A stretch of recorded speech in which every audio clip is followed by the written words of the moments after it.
एक बार क्या हुआ था ना, भगवान गाय चराने गए। गाय चराने के लिए भगवान श्री कृष्ण गए, तो भगवान को जंगल में बड़ी भूख लगी, तो वहां पर यज्ञ कर रहे थे, बहुत सारे पंडित जी यज्ञ कर रहे थे। भगवान ने पंडित जी से कहा, पंडित जी हमें भोजन कराइए, बड़ी भूख लगी है। पंडित जी स्वाहा स्वाहा स्वाहा, पंडित जी ने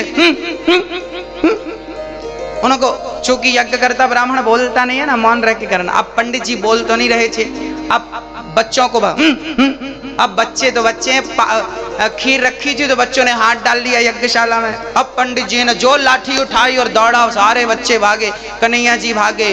कन्हैया बोले, लाला आज तो भूखी रहना पड़े, पंडित जी तो कुछ ना देवे। अब पंडित जी स्वाहा स्वाहा किसके लिए कर रहे हैं? भगवान को खिलाने के लिए, और खास भगवान खुद चलकर आया तो लठ मार के भगा दिया। अब यज्ञ करने वाले पंडितों की पंडितानी थी, कहते ना माँ के अंदर बड़ी ममता होती है। वो पंडितानी देख रही थी कि बच्चे बड़े भूखे हैं और बड़े सुंदर हैं, और इन बच्चों को भोजन। अब पंडितानी ने जल्दी से बच्चों को, बेटा यहाँ आओ यहाँ आओ। अब पंडितानियों ने बुलाया और जल्दी से बढ़िया खीर बनाई और बढ़िया हलवा बनाया, बढ़िया पूड़ी बनाई, और ठाकुर जी को गोद पर बिठा के, यज्ञ करने वाले वो स्वाहा ही स्वाहा करते रह गए, और इन्होंने तो बढ़िया गोद पर बिठा के जगत के पालनहार को खिलाया अपने हाथ से। अब पंडित जी ने देखा मेरी पंडितानी खिला रही है, अभी आता हूं, खैर नहीं तेरी। अब पंडितानी ने घूंघट कर लिया, उस तरफ देखेंगे नहीं। और पंडितानियों ने बड़े प्यार से मेरे कन्हैया के लिए भोजन बनाया और भोजन कराया, और जब भोजन करके जाने लगे भगवान, तो जिस जगह पर पंडितानियों ने भगवान को गोद पर बिठाकर भोजन कराया था, उसी मंदिर का नाम है भरतौड़ मंदिर, जो 84 कोष की यात्रा में आज या कल आपको दर्शन होगा वो जगह। फिर वो कथा भागवत में आएगी 10वें स्कंध में, आपको सुनाऊंगा एक बारी और। पंडितों को फिर दर्शन भगवान ने नहीं दिया। फिर वो जब भगवान चले गए, तब हवन करते ब्राह्मणों को आकाशवाणी हुई, अरे पंडितों, जिसके लिए तुम हवन कर रहे हो वो तो तुम्हारे द्वारे पर आया, तुमने डांट कर भगा दिया। अब तो सारे पंडित रोने लगे, प्रभु अपराध हो गया, हम आपको पहचान नहीं सके, बड़ी गलती हो गई, क्या करें प्रभु। तब भगवान ने कहा, अपनी पत्नियों का दर्शन करो, तुम्हारी पत्नियों का दर्शन करोगे तो तुम्हारी पत्नियों में ही अब भगवान का दर्शन होगा। तब वो पंडित लोग जाकर अपनी पत्नियों का दर्शन किया कि तेरी गोद सफल हो गई, जो तेरी गोद में आज जगत का पालनहार बैठ गया, और तेरे वो हाथ सफल हो गए जिन हाथों से तूने जगत के पालनहार को भोजन करा दिया। तब अपनी पत्नियों का दर्शन किया। भगवान को फिर भी दर्शन, भगवान का दर्शन नहीं हुआ पंडितों को। फिर आप कितना भी यज्ञ कर लो, कितना भी कुछ कर लो, पर आपके भीतर प्रेम नहीं है, क्योंकि मिला ही न रघुपति बिनु अनुरागा, कि ये जोग जप ज्ञान विरागा। हाँ हाँ, आज यमुना पूजन के साथ हम लोग यात्रा उठाएंगे। यमुना पूजन के बाद हम बेलवन लक्ष्मी मंदिर चलेंगे, माट भांडीर वन चलेंगे, बंसीवट चलेंगे। बंसीवट कौन सा वट है जानते हैं? बंसीवट में जहां पर भगवान ने बंसी बजा करके भक्तों को, गोपियों का आवाहन किया था। और मधुवन, मधुवन वही वन है जहां पर प्रहलाद, ध्रुव जी ने तपस्या की थी। ध्रुव जी ने 6 महीने तपस्या की और भगवान को पाया था। वो ध्रुव जी की तपस्या स्थल, तपस्थली वहां पर है, मैं आपको दर्शन कराऊंगा। ये सारे दर्शन जो हैं आपको करा करके, और फिर वहीं हम आपको समझाते रहेंगे कि ये दर्शन की ये महिमा है, ये दर्शन इसलिए हुआ।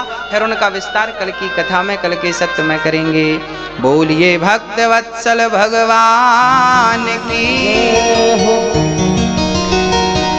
अब श्री पार्वती मैया, ये सुखदेव भगवान जी राधा रानी के चरणों के दास थे। जब राधा जी लीला करने आई तो राधा जी से तोते ने कहा कि माँ मैं भी आपके साथ चलना चाहता हूँ। राधा जी बोली आप जाएंगे तो वहां पर आपका भी कोई कार्य नहीं है, जब मैं लीला पूरी करके आऊं तब आप जाना। जब राधा रानी लीला पूरी करके चली गई, उसके बाद श्री सुखदेव जी आए और यहाँ पर जो शंकर जी पार्वती को जहां पर कथा सुना रहे थे, सुखदेव जी बैठे थे। शंकर जी ने पार्वती को कथा सुनाई, पार्वती जी ने आंख बंद करके कथा सुनी, उन्हें निद्रा आ गई, पार्वती जी सोने लगी। अच्छा, शर्त ये थी कि आप सो रही हो कि सुन रही हो इसकी जानकारी कैसे लगेगी? तो हुंका देना था। एक राजा था, आप भी हुंका देती जाओ, नहीं तो फिर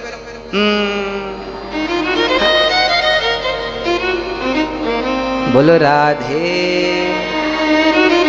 आप लोग भी हुंका देते जाना, थके हैं आप लोग, नींद आ सकती है। शंकर जी हुंका सुनते गए। अच्छा, पार्वती जी सो गई ना तो तोता हुंका देना शुरू कर दिया, और जब तोते ने हुंका दिया, कथा पूरी हुई, शंकर जी ने जयकारा लगाई, बोलिए वृंदावन विहारी। अब उनकी नींद खुली। पार्वती जी ने कहा, स्वामी जी आगे क्या हुआ, फिर क्या हुआ? शंकर जी ने कहा, कथा तो पूरी हो गई, आप कहाँ थी? मैं सो गई थी। अच्छा, तो फिर हुंका तो बराबर मिला, जवाब किसने दिया?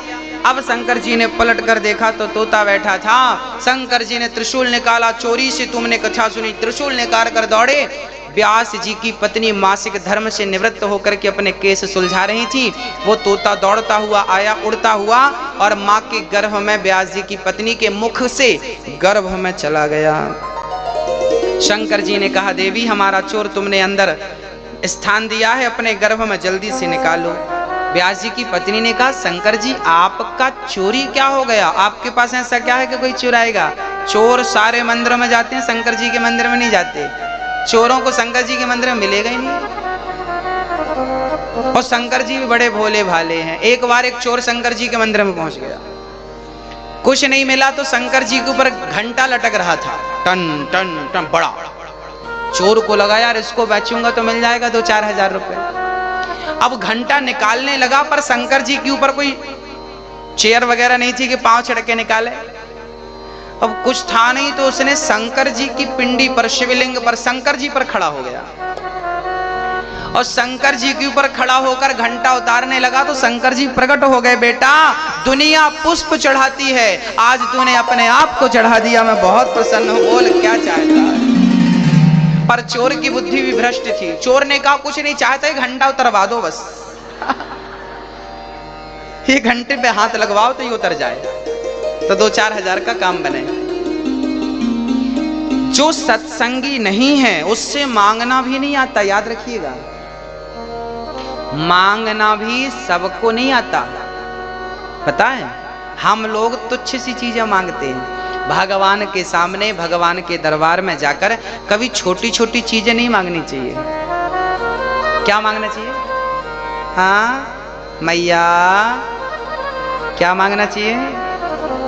भगवान से कभी कुछ नहीं मांगना चाहिए। कन्हैया, हम तुझसे मांगने नहीं आए, हम तुझसे तुझको मांगने आए हैं, आपसे आपको मांगने आए हैं। हम आपसे चाहते हैं, आपको चाहते हैं, आपसे नहीं चाहते। हम आपसे क्या करेंगे चाह करके? हमें कोई चाह नहीं है, इच्छा नहीं है। हमें सब तो दिया मेरे बिहारी जी ने, बिना मांगे दिया। अब क्या चाह बताओ? वृंदावन का वास दे दिया 7 दिन के लिए, और क्या चाहिए?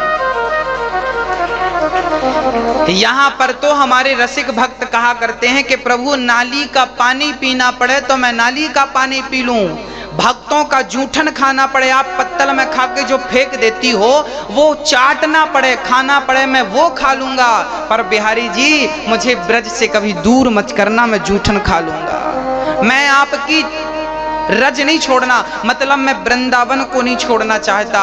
ऐसी बात यहाँ के रसिक भक्त कहा करते हैं। यहाँ का बास बहुत बहुत पुण्य से मिलता है मेरी माँ, बहुत पुण्य से। इसलिए यहाँ आप आ गए हैं, ये आपकी खुशनसीबी है। यहाँ बिहारी जी आपको जितने दिन रोक के रखे, ये बिहारी जी की कृपा। चल पड़े। यम प्रव्रजन्त मनुपेतमपेत कृत्यम। यम सुखदेव जी, सुखदेव जी जब चले तो व्यास जी ने रोका। पुत्रेति तन्मयतया, पुत्र पुत्र, बेटा रुक जाओ, तुम जन्म लेते ही निकल पड़े भाई, शादी विवाह कर लो, बच्चे आदि कर लो, फिर चले जाना। सुखदेव जी बोले, प्रभु माया के जाल में कोई एक बार उलझ जाए तो उलझ जाता है, पर सुलझता नहीं है, इसलिए मैं आज आप भजन करने जा रहा हूं और गोविंद को छोड़कर मैं भोगों की ओर नहीं आना चाहता। कुछ स्त्रियां वहां पर निर्वस्त्र होकर स्नान कर रही थीं, देवांगनाएं। जब सुखदेव जी वहां से निकले उन्हें लज्जा नहीं आई, परंतु व्यास जी जब वहां से निकले तो गोपियों ने वस्त्र धारण कर लिए।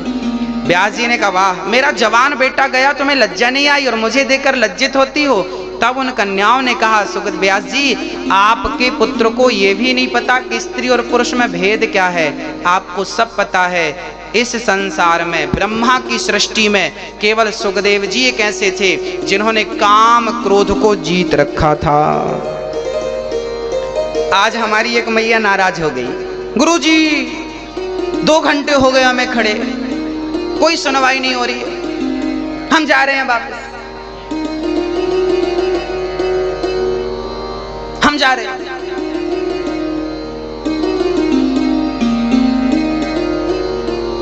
है ना, होता है। जब आप लोग बहुत देर तक खड़े रहते हैं, आप परेशान हो जाते हैं, तब आप ना चाह करके भी बोलते हैं। देखिए वृंदावन में आके पहली बात तो कभी हमें गुस्सा नहीं करना, और यहां आके हम कभी ये नहीं कह सकते कि हम जा रहे हैं। हाँ, धोखे से मत कहिएगा, क्योंकि ये बात यदि बिहारी जी ने सुन लिया तो बिहारी जी कहेंगे फिर जाओ, क्योंकि यहां आप आए हैं, आपकी मर्जी से नहीं आए। मैं फिर से कह रहा हूं, आप आए नहीं हैं, यहां बिहारी जी ने आपके अंदर प्रवेश करके ये प्रेरणा दी है कि चलो मेरे दर पे आओ। हाँ, यदि थोड़ी सी असुविधा हुई है हम उसे स्वीकार करें और सुधार करेंगे, पर आप धोखे से ये मत कहिए कि हम जा रहे हैं। हम सुन लेंगे तो चलेगा, पर बिहारी जी नहीं सुने ये बात, है ना। दूसरी बात ये है, सुखदेव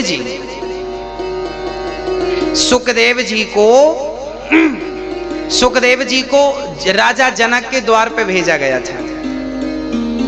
सुखदेव जी द्वार पर गए, द्वारपालों ने रोक दिया, चल खड़ा रहे। सुखदेव जी खड़े रहे, वहीं बैठ गए। सुखदेव जी बोले राजा साहब से मिलना है, कब मिलेंगे? बोले राजा साहब तो कल मिलेंगे। कोई बात नहीं, सुखदेव जी बैठ गए, वहां चिंतन करने लगे।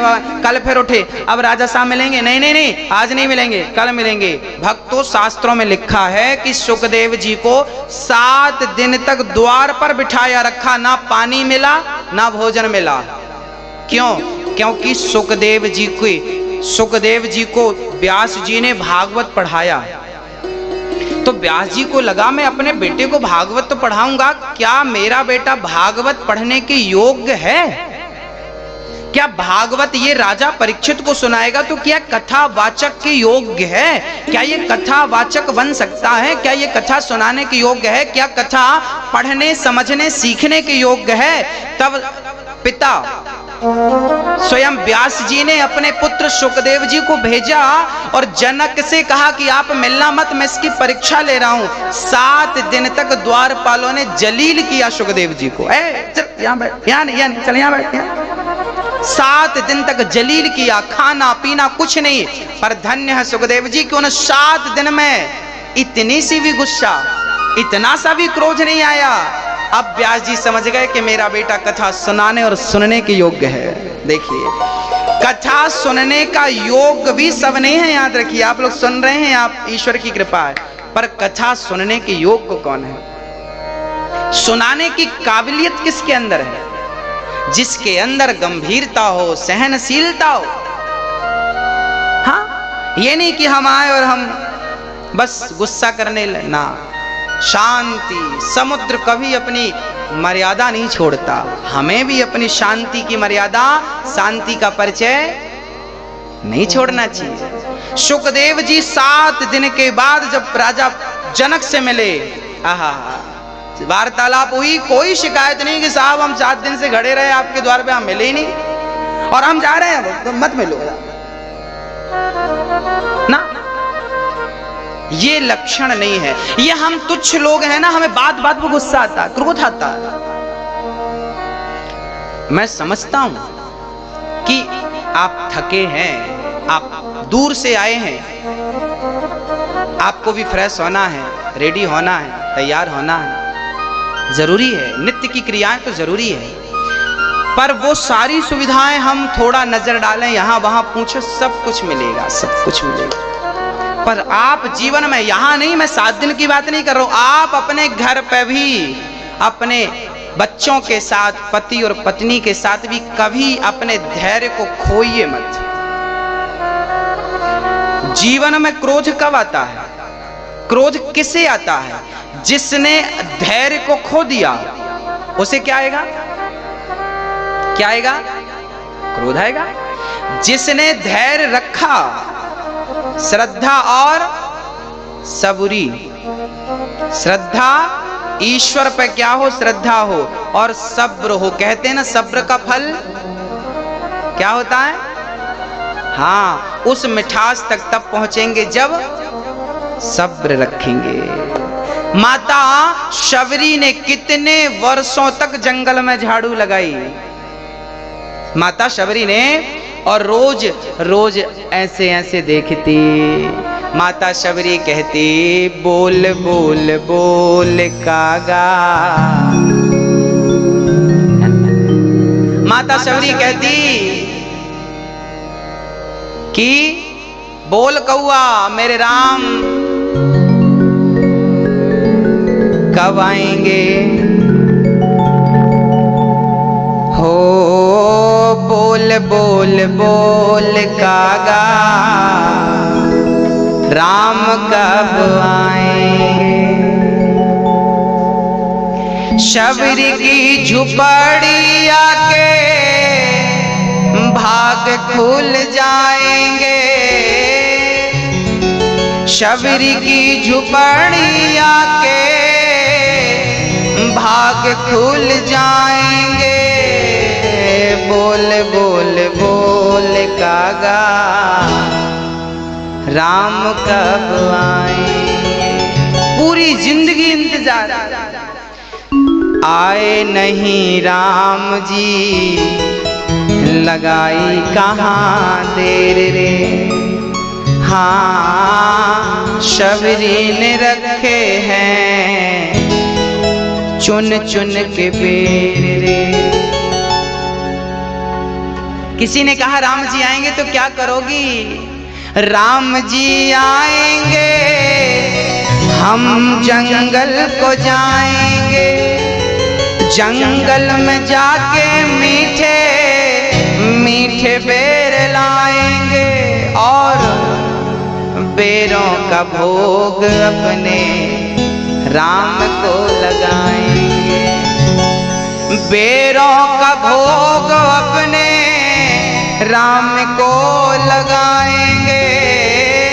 बेरों का भोग अपने राम को लगाएंगे।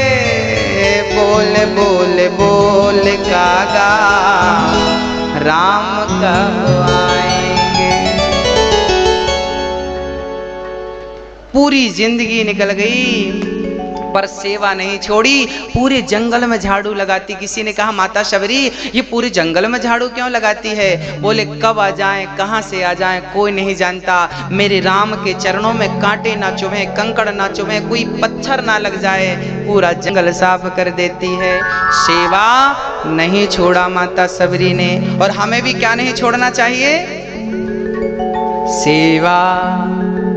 माता शबरी राम की सेवा क्या करती थी? झाड़ू लगाकर अपने गुरु जी के बर्तन धुलती थी, गुरु जी के चरणों की सेवा। जिस रास्ते से गुरु निकलते झाड़ू लगा देती। वो राम को नहीं जानती थी पर गुरु को जानती थी, और गुरु को जान गई तो गुरु ने राम तक पहुंचा दिया। यही गुरु का काम है। जो गुरु तक पहुंच जाता है वो राम तक पहुंच जाता है। इसलिए जीवन में गुरु की आवश्यकता होती है, क्योंकि गुरु तक शबरी पहुंची तो राम तक पहुंची। माता शबरी को राम तक किसने पहुंचाया? मतंग मुनि ने। आपके गुरु का नाम क्या था? जब गुरु जी मरने लगे, जिस दिन राम जी का वनवास हुआ उस दिन मतंग मुनि ने अपना शरीर पूरा किया। पर मतंग जी जब जाने लगे तो माता शबरी बोली गुरु जी कहाँ जा? देखो शबरी कितनी भोली थी, वो ये भी नहीं जानती थी कि मरना क्या होता। गुरु जी मरने लगे, सब बोले गुरु जी जा रहे हैं, सब रोने लगे गुरु जी। अब शबरी आई और गुरु जी कहाँ जा रहे हैं? बेटी हम जा रहे हैं। गुरु जी हमें भी ले चलो। शबरी कहती गुरु जी हमें भी साथ ले चलो।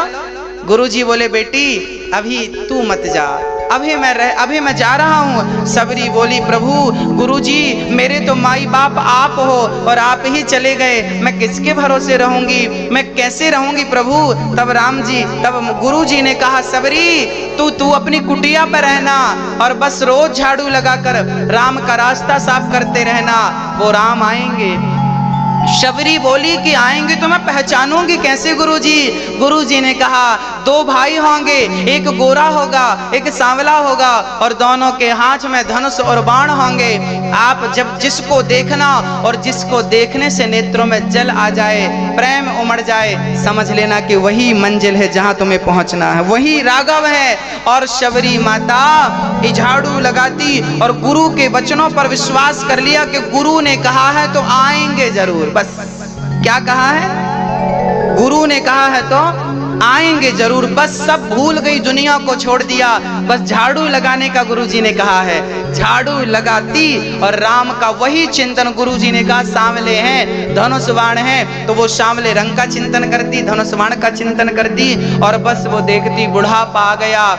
आज जब साधु संतों के बीच में राम जी पहुंचे, साधुओं ने कहा प्रभु आप हमारी कुटिया में चरण रखो। राम जी ने कहा पहले मेरी सबरी माता का घर बता दो। शबरी माता कहाँ है, पहले मैं उनकी कुटिया पे जाऊंगा। जो बड़े बड़े तपस्वी संत थे जिनको अपनी तपस्या का अहंकार था, आज उनका अहंकार नष्ट हो गया कि भगवान तपस्वियों के घर नहीं प्रेमियों के घर पहले जाया करते हैं। इसलिए इतनी कृपा सांवरे बनाए रखना, ओ मरते दम तक सेवा में लगाए रखना। इतनी कृपा, दोनों हाथ उठाकर मस्ती से, यदि आप मस्ती से ठाकुर जी से प्रार्थना करेंगे तो प्रभु आपकी भी सेवा स्वीकार करेंगे। सुखदेव भगवान का जन्म हुआ। अच्छा भागवत जी सबसे पहले किसने किसको सुनाई आपको विदित है, श्रवण करिए। ये भागवत कितनी बड़ी है मैं आपको बताता हूं। भागवत में श्लोक कितने हैं, 18,000। कितने श्लोक है मेरी माँ, अध्याय कितने हैं, 335। स्कंध कितने हैं, 12 द्वादश। भागवत सबसे पहले किसने किसको सुनाई पता है आपको, किसने सुनाई? सबसे पहले भगवान नारायण ने अपने पुत्र ब्रह्मा को ये भागवत सुनाई। उस टाइम भागवत कितने श्लोकों की थी? आप कभी गंगोत्री जाएं, यमुनोत्री जाएं या मां नर्मदा के उद्गम स्थल जाएं, अमरकंटक, तो जहां से गंगा निकलती है, यमुना निकलती है, नर्मदा मां निकलती हैं, पता है वहां पर ना वो बहुत छोटी सी होती है। नर्मदा जी जहां से निकली है वहां तो इतनी छोटी है कि आप छलांग लगा के पार कर लो, है ना। छोटा उनका रूप स्वरूप छोटा है, पर वही आगे जाकर के क्या हो जाता है, बड़ा हो जाता। ऐसे ही भागवत सबसे पहले जब भगवान नारायण ने ब्रह्मा को सुनाई तब ये 4 श्लोकों की थी। केवल कितने श्लोक थे, अहमेवास्मेवाग्रे नान्यद यद सद सत्परम पश्चादहं यदेतच्च यो वशिष्येत सोऽस्म्यहम् ऋतीर्थं यत् प्रतीयेत न प्रतीयेत चात्मनि तद्विद्यादात्मनो मायां यथा भासो यथा तमः यथा महान्ति। 4 श्लोकों के बड़े सुंदर शास्त्रों में हमारे गुरुजनों ने वर्णन किए हैं। फिर वही 4 श्लोक ब्रह्मा जी ने अपने पुत्र को सुनाया, देवर्षि नारद जी को। फिर वही 4 श्लोकों की भागवत जी नारद जी ने वेद व्यास जी को सुनाई। तो वेद व्यास जी ने सोचा कि भाई 4 श्लोक हम तो समझ सकते हैं, पर संसार के तुच्छ प्राणी अज्ञानी लोग सूत्र की भाषा नहीं जान सकते, इनको विस्तार करके बताना पड़ेगा कोई भी बात, तब ये जानेंगे। तब उन 4 श्लोकों की व्याख्या कर दी श्री व्यास जी ने, विस्तार कर दिया, इसलिए उनका नाम भी पड़ गया वेद व्यास विस्तार करने के लिए। वेद व्यास जी का यथार्थ नाम है द्वैपायन। क्या नाम है? द्वैपायन। व्यास जी का नाम है द्वैपायन। उनका नाम जब वेदों का विस्तार किया, भागवत आदि का, उनका विस्तार के कारण नाम पड़ गया वेद व्यास। व्यास मीन्स विस्तार। विस्तार को, अधिक को संस्कृत में व्यास कहते हैं। तो वेद व्यास नाम। अच्छा, वेद व्यास जी के पुत्र हुए हैं। एक बार क्या हुआ, भगवान शंकर अपनी पत्नी माँ, हमारी माँ पार्वती से कहा, देवी आज आप बड़ी उदास हो। पार्वती ने कहा, प्रभु मुझे चिंता सता रही है, मैं आपसे बिछड़ना नहीं चाहती, मैं मरना नहीं चाहती, कुछ ऐसा करो कि मैं मरूं ना, क्योंकि मैं पिछले जन्म में मर गई थी, आपसे दूर चली गई थी, मुझे बिल्कुल अच्छा नहीं लगा। अच्छा, पार्वती पिछले जन्म में क्या थी? माता सती। सती दक्ष के यज्ञ में गई, जलकर भस्म हो गई, फिर बाद में वो क्या बनी? पार्वती। अब माता पार्वती ने कहा, प्रभु मैं आपको एक पल के लिए भी छोड़ना नहीं चाहती। शंकर जी बोले, तो फिर पार्वती ने कहा, प्रभु अच्छा ये बताओ, मैं तो कई बार मर चुकी, आप कितने बार?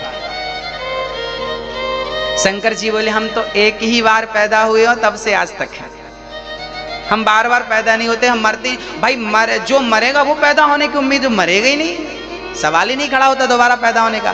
पार्वती जी ने कहा, आपने कभी मरे ही नहीं आप? शंकर जी बोले, क्या चाहती हो, हम मर जाएं? पार्वती जी बोली, हम नहीं चाहते कि आप मरें, पर ये बताइए कि आप कभी नहीं मरते, इसका राज क्या है?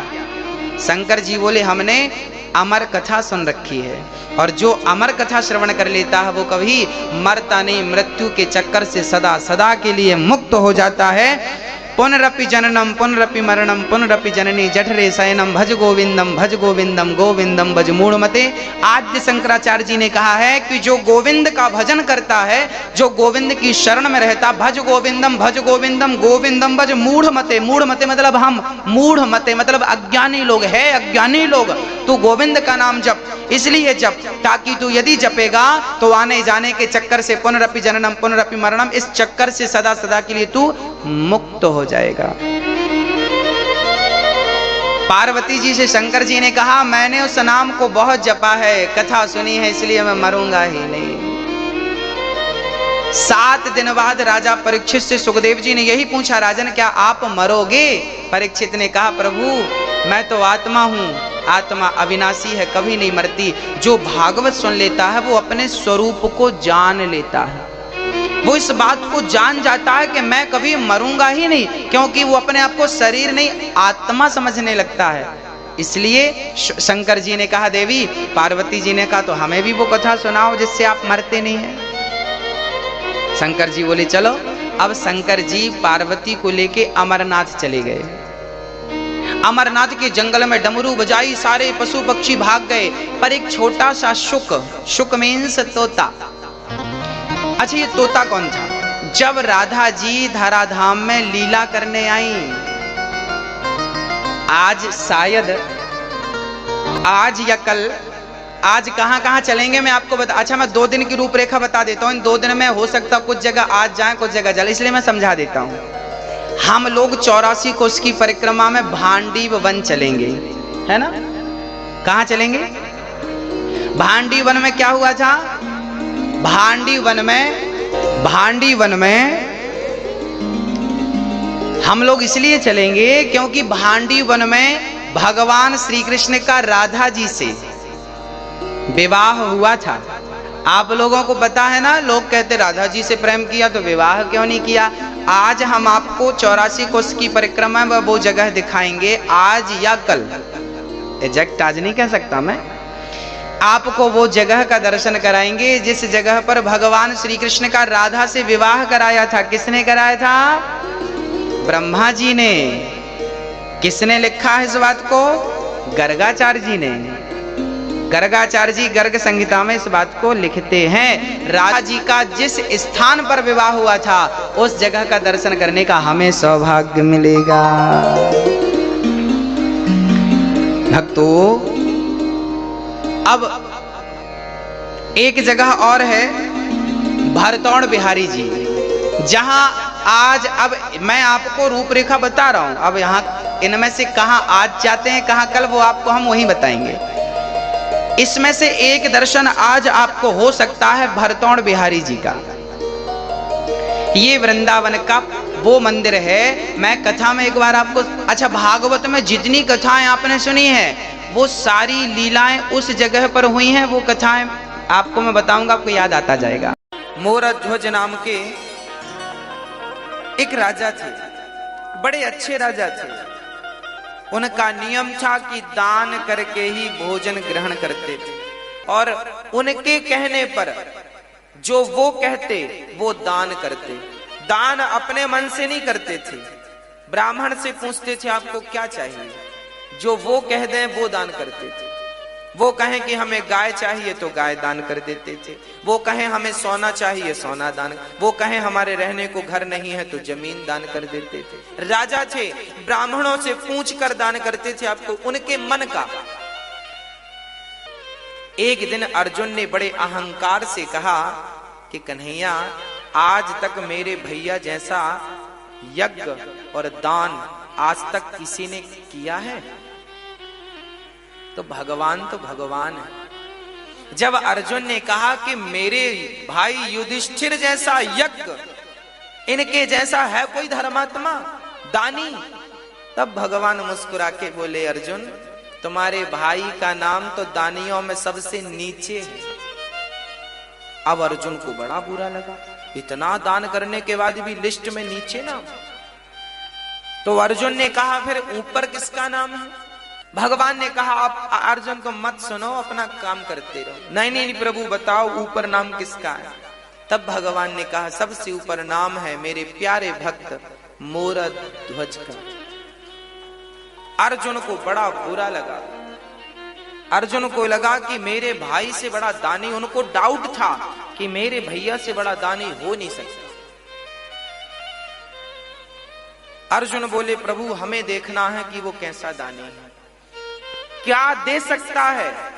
अरे हमारे भाई ने क्या नहीं दिया, धर्मराज युधिष्ठिर ने इतना दिया पंडित जी ले जा ना सके, ऐसा वो क्या दे सकता है? अर्जुन मानने को तैयार नहीं थे, मैं नहीं मानता कि वो दानी है। भगवान बोले तो परीक्षा ले लो। भगवान ने कहा ले लो। अर्जुन ने कहा आपके सहयोग के बिना परीक्षा संभव नहीं है। तो प्लान बनाया गया, यमराज जी को बुलाया गया, यमराज को शेर बना दिया गया, तुम शेर बन जाओ। बूढ़े शेर, दांत टूट गए सारे, और अर्जुन ब्राह्मण बन गए और भगवान श्री कृष्ण भी ब्राह्मण बन गए। दो पंडित जी और एक शेर, तीनों चले मोरध्वज के द्वार पर। भिक्षाम देही, भिक्षाम देही, हे राजन हमें भिक्षा दो। तुरंत राजा दौड़कर आए, ब्राह्मण आइए आइए आइए, स्वागत है, मेरे तो भाग्य खुल गए, आप जैसे दिव्य ब्राह्मणों का पदार्पण घर में हुआ। आए, मोरध्वज ने चरण धो करके, अब भगवान श्री कृष्ण आए हैं और उनको मोरध्वज ने बिठाया है, चरण धोए हैं और चरण धो करके भोजन। ब्राह्मणों ने कहा राजन हम भोजन बाद में करेंगे, पहले हमारा शेर बाहर खड़ा है, उसे आप कुछ भोजन की व्यवस्था कीजिए। हाँ हाँ, मोरध्वज बोले बताइए शेर क्या खाएगा? उसके लिए हमारे पास बढ़िया, जो कहें वो हलवा बनवाएं, जो कहें वो रोटियां बनवाएं, मालपुआ खवाएं। क्या खाता है आपका शेर? ब्राह्मण कहते हैं राजन हमारा शेर तो देखो सभी शेरों की तरह वो मांसाहार करता है, मांस खाता है। अच्छा, मोरध्वज बोले कोई बात नहीं, हम मांस की व्यवस्था कर रहे हैं। अच्छा, कहां से मांस लाओगे? बकरे को मारोगे? ना ना ना। गाय को मारोगे? ना, राम राम राम राम राम। फिर मुर्गी को मारोगे? ना ना ना ना। फिर किसी प्रजा को मारोगे? ना ना, प्रजा तो भगवान है, उसे क्यों मारेंगे? मोरध्वज से भगवान ने कहा फिर तुम कहां से मांस लाओगे? मोरध्वज बोले हमारे पास भी तो मांस है, हम अपना काट के देंगे आपके सिर को, अपनी जांघ का मांस दे देंगे, हमारा पेट बड़ा है, पेट का मांस दे देंगे, आपके सिर का पेट भर जाएगा। मोरध्वज बोले अपना, ब्राह्मण बोले सुनो आपका मांस हमारा सिर खाएगा ही नहीं। क्यों? बोले आप बूढ़े हैं ना, आपका मांस कठोर हो गया है, और हमारा शेर जो है उसके दांत गिर गए हैं, बुढ़ा हो गया है, कोमल कोमल मांस खाता है। फिर किसका मांस? ब्राह्मणों ने कहा पहले संकल्प लो, दान लेने के पहले संकल्प ले लिया, जो मांगेंगे दोगे। मोरध्वज ने कहा दिया। तो सुनो, आपका बेटा है? हाँ हाँ है, ताम्रध्वज। ब्राह्मणों ने कहा कि आपका बेटा है, हमें अपने शेर के लिए आपके पुत्र का मांस चाहिए। बच्चे का मांस बड़ा कोमल होता है, वो बड़ी आसानी से खा लेगा। आप जल्दी से अपने बेटे को लाइए और उसे खड़ा करिए। और सुनो, हमारे शेर के दांत गिर गए हैं तो मांस फाड़ नहीं सकता, इसलिए आप दोनों पति पत्नी अपने बच्चे को बीच से आरे से चीर करके फाड़िए और फाड़ करके मेरे शेर को डालिए। अब तो राजा दंग रह गए। राजा कुछ समझ ना पाए, पर बेटे को आरे से चीरना, और उस बेटे को जो एक ही बेटा हो, बड़ा लाड़ प्यार का बेटा हो। अब तो राजा का दिल जोर जोर से धड़कने लगा। समस्या ये नहीं थी कि बेटे को आरे से चीरना है, समस्या तो राजा के सामने यह थी कि बेटे को जबरदस्ती यदि फाड़ेंगे तो बाल हत्या का पाप लगेगा। वो नन्हा सा बालक जो मोर ताम्रध्वज था, वो दौड़ कर आया और पिता से कहने लगा, पिताजी इतना क्या सोचते हैं? आप यही सोच रहे हैं ना कि मैं तैयार हूं अपना मांस देने को या नहीं? राजा बोले, हाँ बेटा, मैं यही सोच, मेरा धर्म संकट यह था कि मैं आपको जबरदस्ती पकड़कर काट दूं, पाप लगेगा। उस बेटे ने कहा, पिताजी आज आपका धर्म ना चला जाए, इसलिए अपने धर्म को बचाइए। बेटा चला गया तो कल दूसरा बेटा आ जाएगा, पर धर्म चला गया तो दोबारा धर्म लौट कर नहीं आएगा, इसलिए धर्मो रक्षति रक्षित, धर्म की रक्षा करो। ताम्रध्वज खड़ा हुआ, राजा ने आरा लकड़ी चीरने का आरा पकड़ा, पर रानी मां उसे तैयार करना बड़ा कठिन है। जब राजा ने कहा कि हमने ब्राह्मणों को वचन दिया है कि अपने पुत्र का मांस शेर को खिलाएंगे, पत्नी से कहा, क्या तुम इस धर्म में मेरा सपोर्ट करोगी? पत्नी ने कहा, स्वामी जी आप अपने धर्म की रक्षा कीजिए, मेरे तो ऐसे 100 बेटे आपके धर्म के लिए बलिदान हैं, कुर्बान हैं। आपके धर्म के लिए यदि मैं मेरे पुत्र का, मेरे ममत्व का बलिदान देना पड़े तो मैं अपने ममत्व का बलिदान दे दूंगी। खड़ा कर दिया बेटे को, बेटे की मर्जी से, और आरा रखा गया, आरा चीर करके। अब आरा सिर पे रखा, और जैसे ही आरा चलाने लगे, उस नन्हे से बच्चे ने कहा, पिताजी एक पल के लिए रुक जाइए, मां रुक जाइए। अंदर से गया और रुई लेकर के, रुई कान में लगा दी मां के पिता के कान में। मां ने कहा, बेटा ये कान में तुमने रुई क्यों लगा दी? पिता ने कहा, बेटा ये मेरे कान में रुई क्यों लगाई? तब उस नन्हे से ताम्रध्वज ने कहा, पिताजी, माँ जी जब आप आरा चलाओगी ना तो हो सकता है मैं दर्द के मारे चीखूं, हो सकता है मैं चिल्लाऊं, पर माँ मैं कितना भी चीखूं, मैं कितना भी चिल्लाऊं, मैं चाहता हूं कि मेरी चीख आपके कान तक ना जाए, इसलिए मैंने रुई लगा दी, क्योंकि कान तक मेरी चीख चली गई तो आप आरा चलाना रोक दोगे, और आरा चलाना रुक गया तो आपका धर्म ही संकट में पड़ जाएगा, और मैं नहीं चाहता कि मेरी कोई चीख आपके धर्म पर कोई बाधा बने। रुकना नहीं चाहिए आरा। बस खड़े हो गए ताम्रध्वज, आंख कानों में रुई लगाई, और वो माता पिता अपने धर्म की रक्षा के लिए अपने पुत्र को ही बीच से चीर दिया, देखते देखते खून की पिचकारियां निकलने लगी। कभी वो माँ के मुंह को भिगाए तो कभी पिता के मुंह को भिगाए, और वो पिचकारियां निकलती जा रही हैं और आरा चलता जा रहा है। ये भारत की सत्य घटनाएं हैं, ऐसा हुआ है, ऐसा भारत था हमारा। अब रानी रोने लगी।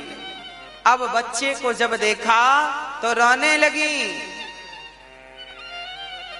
ब्राह्मणों ने कहा, खबरदार, यदि आप रोए तो हमारा शेर मांस खाएगा नहीं, चला जाएगा भूखा, आपको रोना नहीं है। ब्राह्मणों ने कहा, इसका दायां भाग उठाकर मेरे शेर को डाल दो और बायां भाग ले जाकर फेंक दो।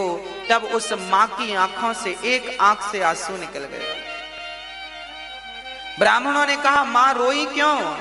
तब कहा उस मां ने, मेरे पुत्र का एक अंग तो आपके काम आ सका, पर दूसरा अंग आपके काम ना आ सका, इसलिए आंखों से आंसू निकल आए। शेर ने उस मांस को खा लिया और अब ब्राह्मण बड़े प्रसन्न हुए। ब्राह्मणों ने कहा, राजन, अब हमें भी भूख लग रही है, अब हमें भोजन परोसो। राजा रानी ने थाल लगाई और ब्राह्मणों को परोसा, और ब्राह्मण जैसे ही रोटी तोड़कर अपने मुंह तक ले गए, वापस रख दिया। ब्राह्मणों ने कहा, राजन, हम आपके घर भोजन नहीं करेंगे। क्यों नहीं करेंगे? क्योंकि आप हत्यारे हैं। कौन सी हत्या? आपने अभी अभी अपने बच्चे को मारा, और हत्यारों के घर हम भोजन नहीं करते। ये कहकर ब्राह्मण जाने लगे। तब मोरध्वज चरणों में गिर पड़ा, महाराज, मेरे घर से अतिथि भूखा चला जाएगा तो मेरे जीवन भर की भक्ति, जीवन भर का पुण्य आज बेकार हो जाएगा। ब्राह्मण देवता, मेरे घर से आप भूखे ना जाइए, आप भूखे ना जाइए। ब्राह्मणों ने कहा, आप हत्यारे हो। अरे मोरध्वज ने कहा, मैंने हत्या नहीं की, आपने ही तो कहा था। हमने कुछ नहीं, हम नहीं जानते। हमने कहा जरूर था, पर आपने तो हत्या की है, तो हत्या का तो पाप लगेगा, और तुम जैसे बाल हत्यारे को घर हम भोजन करेंगे, ये कहकर जाने लगे।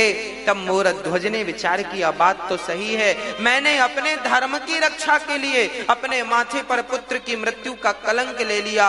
लोग क्या कहेंगे, कैसा राजा है, अपने धर्म के लिए अपने पुत्र को मार डाला। ये कहकर राजा रोने लगे, हे विधाता, कैसी कठिन परीक्षा ले रहे हो, ये हत्या का पाप मेरे माथे पे लगेगा तो मैं कैसे जीवित रहूंगा। ये कहकर कि राजा मूर्छित हुए, और जब होश आया तो उन राजा ने कहा, हे विधाता, हे ईश्वर, यदि मैंने आज तक सपने में किसी का दिल ना दुखाया हो और मेरे घर से कोई अतिथि आज तक संतुष्ट होके ना गया हो, मैंने सदा संतुष्ट करके भेजा है सबको, आज तक यदि मेरी सेवा पूजा से आप प्रसन्न हैं तो हे नाथ, मुझे इस धर्म संकट से उबारिए। और कहते कहते मोरध्वज ने कहा, बेटा ताम्रध्वज, एक बार तूने मर करके अपने पिता के धर्म को बचाया है, पुत्र एक बार जीवित होकर अपने पिता के धर्म को बचा ले। यदि आज तू जीवित नहीं हुआ तो तेरे पिता का धर्म चला जाएगा, तेरी मृत्यु व्यर्थ हो जाएगी। ये कहकर मोरध्वज नीचे गिरे। तभी अंदर से आवाज आ गई, पिताजी, मैं मरकर भी आपके धर्म की रक्षा करूंगा और जिंदा होकर भी आपके धर्म की रक्षा करूंगा। अंदर से दौड़ता हुआ उनका बेटा आया और पिता ने हृदय से लगा लिया और पलट कर देखा तो ना वहां कोई शेर था, ना कोई ब्राह्मण थे, वहां तो स्वयं भगवान श्री कृष्ण शंख चक्र गदा पद्म लेकर के खड़े थे, चतुर्भुज रूप में खड़े थे। अर्जुन की आंखों में आंसू गिर रहे थे, झरझर आंसू निरंतर गिर रहे। मोरध्वज बोले, प्रभु आप? हाँ। मोरध्वज रोने लगे, वाह प्रभु, क्या आपको भी मुझ पर भरोसा नहीं था जो आप मेरी परीक्षा लेने चले आए? अरे कम से कम आपको तो भरोसा होना चाहिए था। भगवान रोने लगे, मोरध्वज, यदि मैं सबसे कहता कि तू सबसे बड़ा दानी है तो कौन मानता, पर आज तूने साबित करके, सिद्ध करके दिखा दिया कि इस धरा पर, इस सृष्टि पर आपके जैसा दानी ना भूतो ना भविष्यति, ना हुआ था, ना हुआ है, ना कभी होगा। अब तो हृदय से लगा लिया भगवान ने। और अर्जुन तो बड़े शर्मिंदा हो गए, जो अपने भाई युधिष्ठिर को दानी कह रहे थे। आज इन्हें पता लगा कि ये दानी नहीं, मोरध्वज दानी। आज पूज्य श्री अनिरुद्धाचार्य जी महाराज ने हम सभी लोगों को बहुत ही उत्तम एवं शिक्षाप्रद कथा सुनाई है। आशा करता हूं कि इस शिक्षाप्रद कथा से हम सभी लोग कुछ न कुछ शिक्षा अवश्य ग्रहण करेंगे और अपने जीवन को सुखी और सात्विक बनाने का प्रयास करेंगे।